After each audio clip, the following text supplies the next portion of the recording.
Hello के घरे न छी परम पूजनीय संत सम्राट मालदाल सदगुरु कबीर नरा रहली एवं परम पूज्य आचार्य गुरुदेव बारह हजूर साहब एवं साधु से बोलथिन कल चले गए वही बात सत्संग चल स्थल में बैठे हुए अब ही रात में हंसगण ममतामयी मेरी माताएं बहनों एवं कमलदा ग्राम के हमारे ग्राम वासियों मंच पर उपस्थित हमारे अगुआ बैरागी जेठैया एवं समस्तीपुर जिला से चलकर के आए हुए हमारे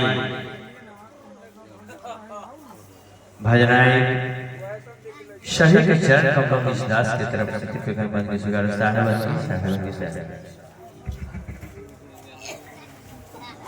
संध्या काल से आप लोग सत्संग का लाभ उठा रहे हैं और समस्तीपुर जिला से चलकर के आए हुए महात्मा विवेक साहब जी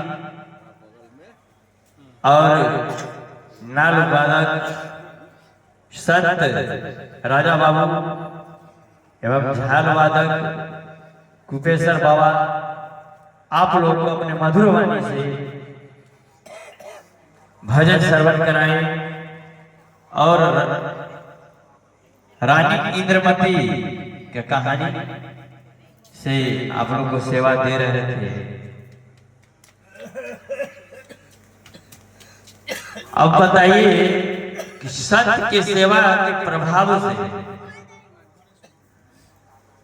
संत के सेवा के प्रभाव से करोड़वा करोड़ी का वंशज बदल गया, वंशज उसका बदल गया और हम देख रहे हैं अभी जो चल रहा है वर्तमान में साधु सेवा न के बराबर। एक साखी में आया है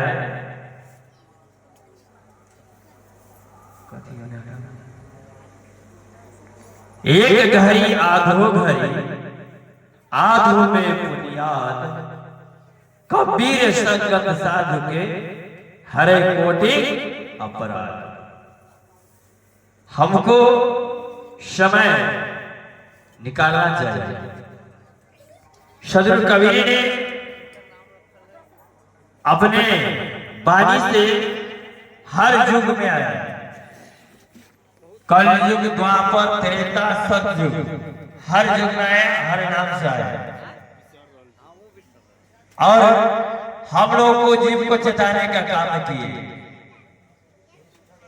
हमारे साहब ने अभी जो रानी इंद्रमती की कहानी कह रहे थे, बताइए वो करोड़वा करोड़नी कितना लगनशील थी कि अपने गुरु के वाणी पर अटल होकर के और अपने भी तर गई और अपने पति का भी तार दी। इसलिए हमारे माता बहनों में इतना पावर है, आप पे तारे प्रिया को तारे तारे कुल परिवार। अगर हमारे माँ बहन अगर समझ जाएगी तो अपने भी तरेगी और पिया का भी तारेगी और तारे कुल परिवार। इसलिए हमारे माता बहनों इस पर ध्यान देने वाले और ध्यान देने के बाद इसको विचार कीजिए। इस सदगुरु कबीर विचार मंच है। इस सदगुरु कबीर विचार मंच में संध्या काल से आप भजन का श्रवण कर रहे हैं, अमृत का बारिश हो रहा है। बहुत लोग गए हैं प्रयागराज, प्रयागराज गए तो क्या धोए? शरीर साफ करने गए। मन का मैल कहां धोएगा? किसी साधु के संगत, किसी साधु के भजन प्रवचन साहब किसी साधु के संगत में इस मन का दाग नहीं छूटेगा। और आप इस पानी से, प्रयागराज के पानी से, गंगा जमुना सरस्वती के पानी से सिर्फ शरीर साफ होगा। तीर्थ गए 3 जना, चित चंचल मन चोर, एक को पाप न कटाया, लादे 10 मन हो। आप तीर्थ जाते हैं, उससे कुछ नहीं, तीर्थ आपके घर में है, आपके घर में तीर्थ है, उस तीर्थ को छोड़ करके आप गंगा जमुना सरस्वती प्रयागराज जा रहे हैं। आपका घर में तीर्थ है, माता है, पिता है, अतिथि है, गुरु है, आप उसको छोड़ करके जा रहे हैं कहां? प्रयागराज। आप इस तीर्थ को देखिए, इस तीर्थ को जब कर लीजिएगा तो आपको जाने की जरूरत कहीं नहीं है। कहिएगा क्या है? वेद का भी मूल मंत्र में दिया गया है, सदर कबीर का वाणी तो है ही, क्योंकि वेद का मूल मंत्र है, उसमें 4 मंत्र से 14 मंत्र कोई नहीं है। मातृ देवो भव, पितृ देवो भव, अतिथि देवो भव, आचार्य देवो भव। माता देव है, पिता देव तुल्य है, अतिथि भी हमारे जो दरवाजे में संतगण, हमारे हंसगण आए हुए, वो भी देवतुल्य है, और आचार्य गुरु। तो हमको कहीं जाने की जरूरत है? लेकिन हम लोग जा रहे हैं, कितना मर गया, कितना कट गया एक्सीडेंट में, कितना को अभी पता नहीं चल रहा है। क्या जाने कुछ मिलेगा? यहाँ आए हैं तो सत्संग के साथ साथ हमारे शंकर साहब ने हर साल के बाद इस साल भी अपने दरवाजे पर संत जन को बुलाते हैं, और बुलाने के बाद अपने पैसा खर्च करके, अपने कर कमाई से, अपने गुरु के वाणी से साधु की सेवा करते हैं। आप लोग बुलाते हैं और भजन प्रवचन भी सुनवाते हैं और सुनते हैं, इसके बाद भोजन भी करवाते हैं। लेकिन आप प्रयागराज जाइए तो आपको अपना पैसा से आपको भर पेट भोजन भी नहीं मिलेगा। अरहरे के तो बात छोड़ दीजिए, अपने पैसा से आपको भर पेट भोजन भी नहीं मिलेगा, और रहने के तो बात ही छोड़ दीजिए। तो वो तीरथ अच्छा हुआ कि ये तीरथ अच्छा हुआ? कौन अच्छा हुआ? यह सब साधु का जंगम तीरथ लगा हुआ है। हमारे भजनायक लोग गाते हैं, हे त्रिवेणिया के घाटिया नहाइए ले, गाते हैं, चले के बाद बाटिया, चले के बाटिया है नहाइए ले, सदगुरु के हम घाटवा नहाइए ले, हमारे भजनायक लोग गाते हैं। तो हम लोग इस घाट में स्नान करेंगे, इस त्रिवेणी में, इस जंगम तीर्थ में हम लोग को विचार करना है कि इस जीवन में हम लोग किस लिए आए, इस जीवन को क्या करने के लिए मिला है। मानुष तन अनमोल मिले न दूजी बार, पक्का फल जब गिर पड़ा बहुरी न लागेगा। मानुष तन अनमोल है, मिले न दूजी बार, पक्का फल जब गिर पड़े तो बहुरी न लागेगा। यह जीवन जो है अगर कट जाएगा, समय खत्म हो जाएगा, तो दोबारा मिलेगा। जिस तरह से आम का फल पक के गिर जाएगा तो बहुत टाइम लगेगा, उसी तरह से हम लोग समय पास कर रहे हैं, आज न तो कल, कल नहीं तो परसों। एक कमालदा ग्राम ही जैसा कोई ग्राम होता था, उस ग्राम में एक व्यक्ति थे। माताएं बहनों, आपसे बंदगी है कि आप लोग कृपया सुनेंगे, ध्यान देंगे।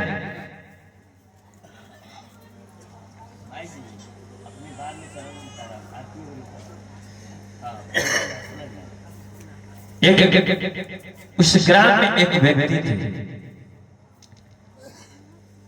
उन व्यक्तियों के पास पुत्र वधू नहीं थे। उनको यहाँ उनका गुरु महाराज नारद जी आए, कहे चेला चलो तुम हमारे साथ, तुमको हम सतलोक ले चलते हैं। तुम्हारे पास नहीं पुत्र है न पुत्री है, तुम दोनों प्राणी चलो हमारे साथ। तो उन्होंने कहा गुरुदेव आप वचन दीजिएगा तो एक पुत्र मुझे प्राप्ति हो जाएगी तो मैं आपके साथ चलूंगा। कहा ठीक है, मेरा आशीर्वाद है कि तुमको एक पुत्र की प्राप्ति होगी। नारद जी ने उनको वचन दिए, वहां से नारायण नारायण करते हुए चले। जाने के बाद 2-3 साल के बाद नारद जी नारायण नारायण करते पहुंचे। शिष्य है पुकारे। वह हर्षित होकर के आया और अपने गुरु के चरण पर दंडवत प्रणाम किया, शरण बनाया, भोजन के लिए पूछा, भोजन कराया। कहा शिष्य अब तो पुत्र तुमको हो गया। तो जी गुरुदेव, तो अब तो चलो। बल्कि हाँ गुरु जी एगो पुत्र हुआ है, ये बच्चा है, थोड़ा और बड़ा हो जाए इसका शादी विवाह कर देते हैं तो चलेंगे। कहे ठीक है, यह भी बात तुम्हारा मान। देखिए समय कैसे कटता है, हम लोग विलंब कर रहे हैं साधु सेवा में, समय कैसे कट रहा है। तो उन्होंने वचन दे करके चले गए। उन्होंने बूढ़ा बच्चा को शादी की, शादी विवाह करके तब तक समय बाबा का फिर पूरा हुआ 2-3 साल। उन्होंने फिर आए, नारायण आए, पुत्र अब चलो। कहे बाबा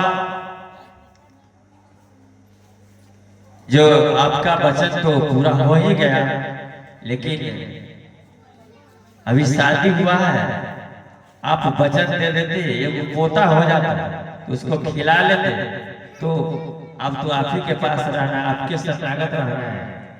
कहे कि चलो मस्त तुम्हारा ही बात इस बार ही रहे। वचन दिए। देखिए गुरु दयालु होते हैं, शिष्य का बात काट नहीं रहे हैं, लेकिन शिष्य का बात काट नहीं रहे हैं। यह शिष्य नहीं सोच रहा कि मेरा समय विलंब हो रहा है। वहां से नारद जी चले। नारद जी के जाने के बाद उस बुढ़ा को पुत्र पोता हुआ। पोता होने के कुछ ही के बाद बुढ़ा नकल बदल दिया। बुढ़ा अपना शरीर को छोड़ दिया। नारद जी 3-4 साल के बाद आए, नारायण नारायण। शिष्य का है तो जब ये शिष्य कहे कि बाबा आपका चेला तो मर गया, तो वही शिष्य मरा हुआ था, उसका जोड़ी बदल करके कुत्ता जोड़ी में हो गया था। किस जोड़ी में? कुत्ता का जोड़ी। लेकिन हमारे साहब का है ना, जिस जोड़ी से जो आया रहता है उसका तो स्वभाव उसका लक्षण रहता है। मनुष्य जोड़ी से आया था, मनुष्य जोड़ी से आया था, इस पहचानता था हमारे गुरुदेव हैं। उसी दरवाजा पर बैठे हुए था, दोनों पैर उठा करके अगला और इसको दंडवत प्रणाम किया। कहा अरे बेहुदा अभागा, तुम अभी भी चलो, तुम्हारा वक्त अभी भी बचा हुआ है, तुमको जोड़ी बदल देंगे। वो कहता है गुरुदेव मैं अब भी अच्छा हूँ, जो हम तो चले गए लेकिन इस दरवाजा को रखवारी करने के लिए कोई नहीं है, कम से कम है तो भोगते तो है, बताइए। तो इसलिए एक घड़ी आ दो घड़ी आ दो में बुनियाद कबीर संगत साध के हरे कोटि पराग। हम लोग समय को खो देते हैं, हम लोग समय को पकड़ते नहीं। आप कहते हैं ट्रेन छूट जाता है, ट्रेन नहीं छूटता है, छूट तो आप जाते हैं, छूट तो हम जाते हैं। ट्रेन का समय से आगे बांधा हुआ है, अपने प्लेटफॉर्म पर आएगी और समय से जाएगी, छूट तो जाइएगा आप। इसलिए विचार करिए, सदगुरु कबीर का वाणी सटीक है। हमारे सदगुरु कबीर जो कहीं से तेल पाज नहीं है, उनका वाणी सटीक है। उनके वाणी को जो गह ले रह ले, उसका जीवन धन्य हो जाएगा। सदगुरु कबीर का वाणी हर पंथ में गया हुआ है। आप देख लीजिए, हर पुराण में देखिए, वेद में देखिए, शास्त्र में देखिए, आप उनका वाणी को ग्रहण तो कीजिए। गुरु के वाणी जो है, मुनि बस राजा दशरथ भी जी गुरु किए थे कि नहीं किए? उन्होंने कौन राम के पूजे? राम ने किस बार राम को पूजे? कन्हैया जी ने किस राम कन्हैया को पूजे? गुरु के पूजे। राम कन्हैया से कौन बड़ा, उठो तो गुरु की, तीन लोक के ओधनी, गुरु के आगे अधीर। उन्हें तीन लोक के राजा थे, लेकिन गुरु के आगे अधीन थे। राजा दशरथ जी महाराज को पुत्र नहीं प्राप्ति होता था, उन्होंने किस मंदिर में गए, किस मस्जिद में गए, किस मूर्ति की पूजा की है? कोई शास्त्र में प्रमाण दीजिए, बताइए। हाथ उठा करके गए, गुरु के मंदिर में गए, अपने गुरु के शरण में गए। अब गुरु के शरण में जाकर के, गुरु से वचन प्राप्त करके अश्वमेध यज्ञ के उन्होंने उनसे वचन लिए, उसके बाद उनको पुत्र की प्राप्ति हुई। हुआ था कि नहीं? कि गलती कर रहा है? उनको तो भी पत्थर की मूर्ति पूजना चाहिए था ना। जिस आप पत्थर को पूज रहे हैं, उस मूर्ति को आपको पूजना, उनको पूजना चाहिए था ना, कि नहीं पूजना चाहिए था? तब जब राम जी के बाबूजी अपने गुरु के वाणी हुआ, तब राम को जन्म हुआ। अब उस राम को पत्थर क्या पूज रहे हैं, आपको क्या मिलेगा? कुछ मिलेगा? आप इस देवता को पूजिए, अपने घर में माता पिता है उसको पूजिए। उस देवता को पूजिएगा ना कुछ तो बउआ पूजा अच्छा रहेगा। अगर कहीं जा रहे हैं, माता पिता को बंदगी कीजिए, दंडवत कीजिए, प्रणाम कीजिए, तो कहेंगे जरूर कि बउआ हो जहाँ जाए सुंदर से रहिया, भोजन कैला। लेकिन आप उस मंदिर में घी का लड्डू लेकर के जाइए, क्यों घंटी बजाइए, बाप चीज चाहिए, लेकिन एक को कुछ बोलेगा? क्यों नहीं बोलेगा?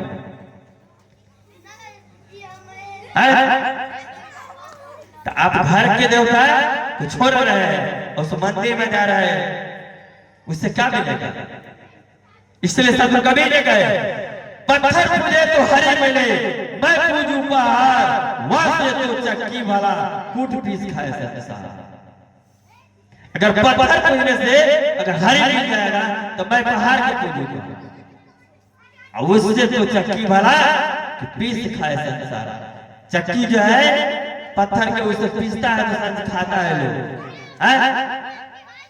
मंदिर में क्या मिलेगा? हो स्कूल में जाते हैं, मास्टर साहब ने आपको शिक्षा देते हैं, मंदिर में क्या मिलेगा? इस मंदिर को बनाइए। सदगुरु कबीर ने कहे, मंदिर छोड़ो मस्जिदों को छोड़ो, मंदिर छोड़ो मस्जिदों को छोड़ो, उसमें नहीं पूजा का है, उसमें नहीं पूजा का है, दिलाई लगा के मत तोरो बंदे, झलके नूर खुदा का है। मंदिर में तो भूत रखी है, मंदिर में तो भूत रखी है, मस्जिद सब सफाई है, दिल लगा के झांक कर देखो झलके नूर खुदाई है। मंदिर में तो खुद रखी है, मस्जिद सफम सबाई है, दिल लगा के झांक कर देखो झलके नूर खुदाई है। इस दिल में खोजो, इसमें खुदा बसा हुआ है, हमारा बसा हुआ है। सदुर कबीर ने कहे यहाँ तो है लग गया झगड़ा कि कह रहा है मंदिर के छोड़ो मस्जिदों के छोड़ो। तब सदुर कबीर ने कहे भाई हो, यहाँ पर झगड़ा चल रहा है, भाई हो दो जगदीश कहाँ से आया, अल्लाह राम करीमा के सब हरि हजरत नाम धराया। गहना एक कनक ते गहना वाहे भावन दूजा, कहत सुनन ते दुई कर थापे एक नमाज एक पूजा। सदुर कबीर ने यहाँ पर झगड़ा छोड़ा दी। कहे भाई हो दो जगदीश कहाँ से आया, दो जगदीश नहीं है, हाँ अल्लाह राम करीमा के सब हरि हजरत नाम धराया। हरि का 1000 नाम धराया हुआ है। मुसलमान कहते हैं हजरत, हिंदू भाई कहते हैं राम, क्रिश्चियन कहते हैं रहीम। अदर अदर नाम से इस गॉड को लोग रखे हुए हैं नाम, हरि हजरत नाम धराया। गहना एक कनक ते गहना, कनक माने सोना होता है, सोना का गहना नाक में के कान में के नाम धराना अलग, लेकिन वो सोना ही होता है। गहना एक कनक ते गहना, उसमें भाव न दूजा, कहन सुनन ते दुई कर थापे एक नमाज एक पूजा। एक नमाज है और एक पूजा, वो भी कहने सुनने के लिए। इसलिए संतो विचार करना है कि हम लोग किस रास्ते से जा रहे हैं। मैं ये नहीं कह रहा हूं, आप रामायण में भी देखिए, रामायण में देखिए या तुलसी की रामायण में देखिए या वाल्मीकि रामायण में देखिए, कहीं भी देखिए कहीं पत्थर पूजने का कहीं वर्णन नहीं है। कोई भी रामायण में वर्णन नहीं है कि पत्थर पूजने के लिए। और जिस वेद से हमारे पंडित पुरोहित लोग जो पढ़ाते हैं, उस वेद में लिखा है, वेद का मंत्र जो हम चार को बताए हैं वह वेद का मंत्र है। कहिएगा ये कबीरा लोग है, कहीं कबीर पंथी के लोग बताएगा कबीर की लाइन से, मैं इस लाइन से नहीं बता रहा हूँ। आप वेद उठाइए, ऋग्वेद का पहला अध्याय में देखिए, ऋग्वेद में दिया हुआ है मातृ देवो बाबा पितृ देवो बाबा अतिथि देवाचार्य। यह पहला लाइन, यह कबीर साहब का वेद तो नहीं है। कबीर साहब का है वेद हमारा वेद है, वेद हमारा वेद है, मैं वेदों में नहीं, जौन वेद से भेदावे सो तो मैं जाने नहीं। वेद हमारा वेद है। वेद जो है सदुर कबीर वेद को अलग किए हुए, वेद की सबको अलग किए हुए। लेकिन मैं जो हमारे अभी के युग में पंडित पुरोहित को लोग मानते हैं, मैं उनसे आग्रह करता हूं कि हम लोग गुलाम, मुगल शासन से हम लोग गुलाम थे, अंग्रेज से गुलाम थे, उससे तो मुक्त हो गए, लेकिन ब्राह्मणवादी से मुक्त नहीं हुए, उसमें फंसे हुए हैं। अगर आपके घर में अगर आपका बाप मर जाए तो आपको जाना पड़ेगा किसके पास? कोई बाबा के पास। अगर आपके पिताजी मर जाए तो पहले बिना बाबा के पुतले आप नहीं खाइएगा, समझे? तो आप उसका गुलाम है कि हम उसका गुलाम है? आप ना गुलाम, कौन गुलाम है? आप गुलाम, आप ही का बाप पर, आप ही का दाल चावल। पूछिएगा उससे, ओकरा बाप को कुछ लागल है? बताइए, हम काहे भाई उसका गुलाम रहेंगे? हम उसका गुलाम क्यों रहेंगे? उसका गुलाम अभी बने हुए हैं। गरुड़ पुराण कह रहा है, गरुड़ पुराण ज्यादा ना बोले क्या? गरुड़ पुराण भी हाँ। एक मिनट, गरुड़ पुराण कह रहा है कि जो बिना वैष्णव हमारे पंडित हो उससे आप पूजवाइएगा तो आपको पाप लगेगा।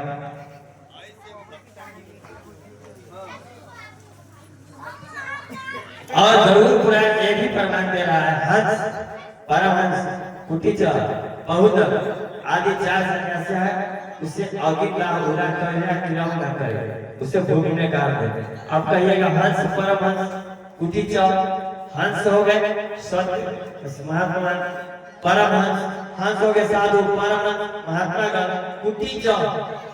कुटीचर हो गए जो कुटी में अदरवाइज किसी भी पंथ के महात्मा हो कुटी पकड़ के उनको हंस, परमहंस, कुटीचर, बहुत जो भी संत सन्यासी जो माला कोई भी धर्म का माला लिए हुए हैं, बहुत 4 प्रकार के सन्यासी हैं, उसको गरुड़ पुराण 10वां अध्याय मंत्र नंबर 102 से 107 के बीच में श्लोक है, पढ़ लीजिएगा। उसको जलाने के लिए नहीं कहा था, कोई कर्म क्रिया करने के लिए नहीं कहा है। आप गरुड़ पुराण से आप ले सकते हैं, पढ़ सकते हैं, उसमें लिखा हुआ है प्रमाण। तो चलिए, हमारे महात्मा विवेक साहब जी ने भी अपने मंचा से हो चुके हैं और रानी इंद्रमती के जो कहानी से सेवा कर रहे थे उसको बनाएंगे साहब।